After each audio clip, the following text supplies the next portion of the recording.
So yun mga kamarix, dito tayo ngayon sa motor shop para magpa-wiring ng ating motor. At kailangan gumana ang lahat ng mga ilaw nito bago tayo magpa-emission kasi yung pupunta natin ay konektado yun sa LTO.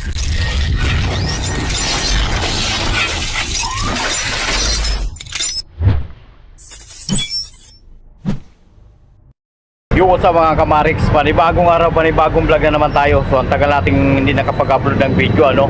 Siguro magsisipag na ako ngayon na mag-upload ng video at isa-isahin natin yan. Pero sa ngayon ay magpa-restore tayo ng motor. Tapos ang ginagawa natin ay nagpa-wiring tayo ng ating motor para pagdating natin doon sa emission ay hindi na tayo pabalikin dito. Kailangan gumagana lahat yung mga ilaw natin. So ngayon nandito tayo sa may AGRA motor shop para magpa-wiring ng ating motor. So dumistahan natin ng konti dahil baka maka-copyright music tayo, nagpatugtog sila eh. Kaya hindi tayo basta-basta doon lalapit kasi baka masayang na yung pagbibideo natin. So tara, let's go! Then mga kamarik, sa inumpisa na tanggalin yung mga bolt sa likuran ng ating motor. At yung nakaupo na yung may kulay ng buhok, yan si Boss Gilbert. Shoutout sa Boss Gilbert.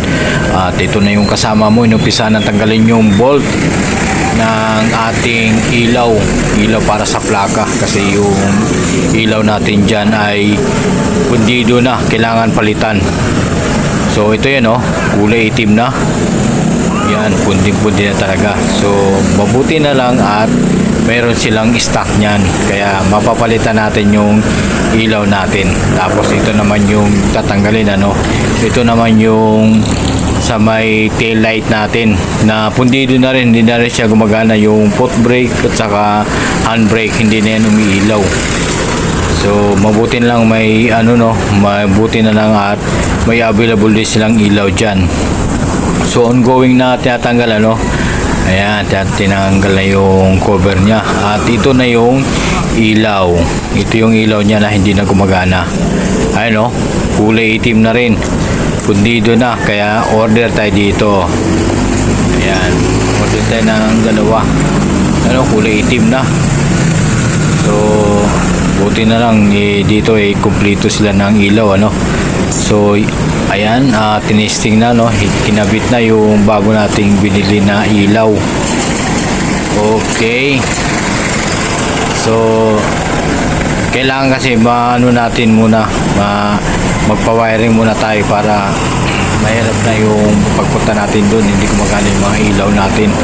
Alam naman natin na talagang hindi gumagana yung matagal na, kaya tama-tama na pumunta tayo dito para magpa-wiring at magpapalit na rin yung mga ilaw na mga pundido na. So ito yung connection naman to sa foot brake, yan yung spring na yan. So order tayo dito, ayan, order tayo dyan. So ito naman yung switch ng handbrake, bali pundido na rin yan kasi hindi na gumagana, naglalak na yung yung switch niya, kaya pinalitan rin yan ng bago. So ongoing po na na nilalagyan. So mabuti na lang at si Manong marunong dyan, mabilis siyang kumilos, kaya hindi tayo nagantay na matagal. Yan, nalaglag pa. So hinahanap niya yung switch na luma. So going na kinakabit. Ayun yung switch ng ilaw. Malapit sa may sa may fuel cover. So ito yung in-order natin, yung para sa foot brake. So mabuti na lang meron silang available kasi hindi na rin gumagana yan, puro kalawang na. Yan yung nagko-control, ang nagkukunik yan doon sa may ilaw sa likuran at saka pag tayo, nagpo-foot brake tayo. So yan, ginagamitan na ng bolt, bali kinabit na rin yung ilaw dyan.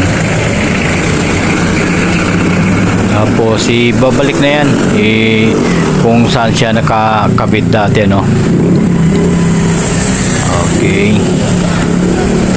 So binalik na rin yung cover ng tail light natin. Ayan, tapos ang ginagawa ngayon ay dito naman yung sa connection naman siya ng pot brake. So yan na yung connection niya, no. Kapag inapakan natin yung pot brake, dyan hinahatak ng spring yung yung switch, kaya umiilaw sa may bandang likuran. So matagal na rin niyang hindi gumagana, kaya buti na lang ito si Manong marunong siya magkumpuni, sabagay yan naman yung trabaho niya, pero mahusay siya kasi talagang mabilis kumilos at saka alam niya yung kanyang ginagawa. Ayun na, kinakabit na yung bago, kasi yung luma hindi na talaga siya mapakinabangan kahit na sinubukan na paganahin kanina, pero hindi talaga siya gumagana. So naikabit na yun, so andito na tayo ulit sa may sa may sa may grip. Ayan, tinanggal na kasi ang problema naman dyan ay wala siyang lock. Kumbaga pag iniikot-ikot, pag iniikot-ikot yung manubela natin kapag nagpapagas, wala siyang stopper. Kaya ang gagawin natin ay ibabalik natin yung luma. Yan yung luma. Yan yung pinasok. Balik kasi ang ginawa natin ay bumili tayo ng ng panibagong grip ng ating motor. Kaya lang siyempre wala siyang lock kasi maikli. Yan mahaba yan, may lock. Yan talaga yung pinaka original. Pinapabalik natin mabuti na lang at ayos naman, naibalik naman. Ayun, kasya siya, kasya kasi talagang yan yung pinaka original niya.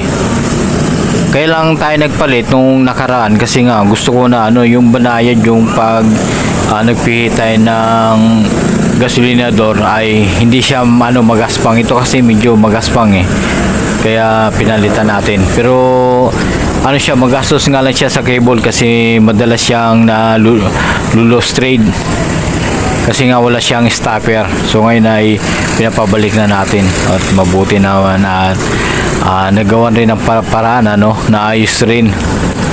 So ngayon ay malapit na matapos, so kinukunik na lang yung cable wire doon sa may hawakan ng ng ating grip ng ating gasolinador.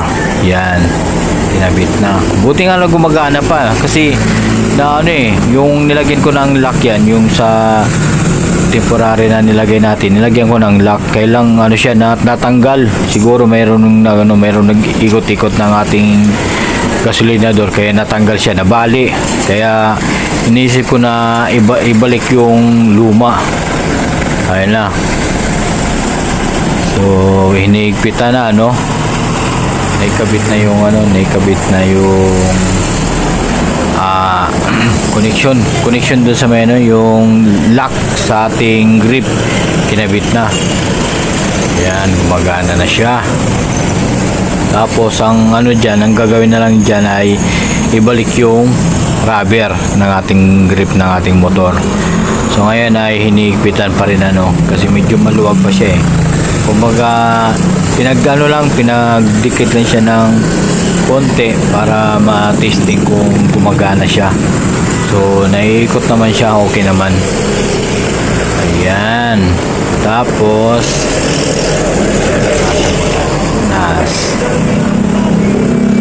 okay, so pinanasan lang yung grip, gumagana naman siya.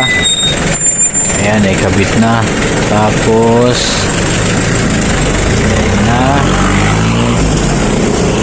Okay, so naikabit na yung yung connections ng grip. So ilalagay na tong rubber dito sa may sa may grip ng ating motor. Ayan. So sabi niya, paghahawakan nga kung gumagana naman siya. Kaya lang medyo maluwag, kaya ang gagawin diyan ay lalagyan siya ng tape. Yan yung tape niya, Yan yung ginawa sa dati nating motor. Yan yung tinanggal na yan. Yun yung ano, yung nagpapaskip ng grip. Yun yung ilalagay diyan. Ilalagay siya ng ano, ng scotch tape yan. Ano, electrical tape yung nilagay diyan.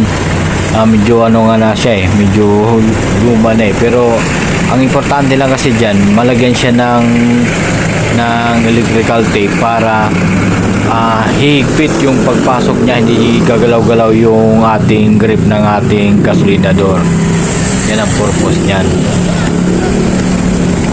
So nilalagyan na, no? Yan. So halos lagyan na yan lahat para sisikip. Nalaglag pa. Okay. Ayan. Halos kalahati na yung nalagyan, pampasikip yan. Kasi medyo maluwag na yung natin yung grip natin, yung rubber. Kaya lalagyan na siya ng pampasikip. Okay. So nalagyan na lahat. Ayan na. So pinasok na yung yung rubber ng grip ng ating motor. Pinasok na po. So na siya, medyo kumakapit na kasi nga nilagyan siya ng electrical tape kaya medyo masikip na siya. Yun kasi ang doon na kailangan malagyan para hindi gagalaw-galaw at gagana talaga kapag ginagamit natin yung gasolinador. Kaya ayun na, mas medyo masikip pero nagkasya naman, pinupukpok lang ni Manong. Ayan, sige. Ayan na. So ayan, halos may sagad na yung rubber na pinasok ni Manong. Okay. So ayan na, naipasok na. Ayan, gumagana na siya, gumagana na. So good job, Manong, napakahusay mo, Ang galing. Ayan, testing natin. Ayos na. Hindi siya loose thread na, kung talagang kumakapit kapag mo yung ni-revolution mo yung gasolinador. So yun mga kamarik, magbigay tayo ng sticker kay Boss Gilbert at saka sa kasama niya para mapanood nila yung video natin. So yun mga kamarik, katatapos na natin magpa-wiring ng ating motor, So ngayon ay pupunta na tayo doon sa may state pass, doon sa may Santa Ana para magpa-emission ng ating motor.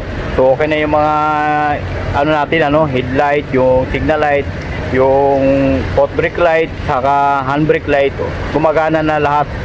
So sana ay hindi tayo papalya pagdating natin sa state pass at makapagparehistro na tayo ngayon dahil expired na tayo ng 1 buwan. Grabe ngayon lang ito nangyari. So dito na natin tatapusin ang ating video, guys. Panoorin nyo na lang yung pagpa-emission natin ng ating motor. Thanks for watching. Bye bye.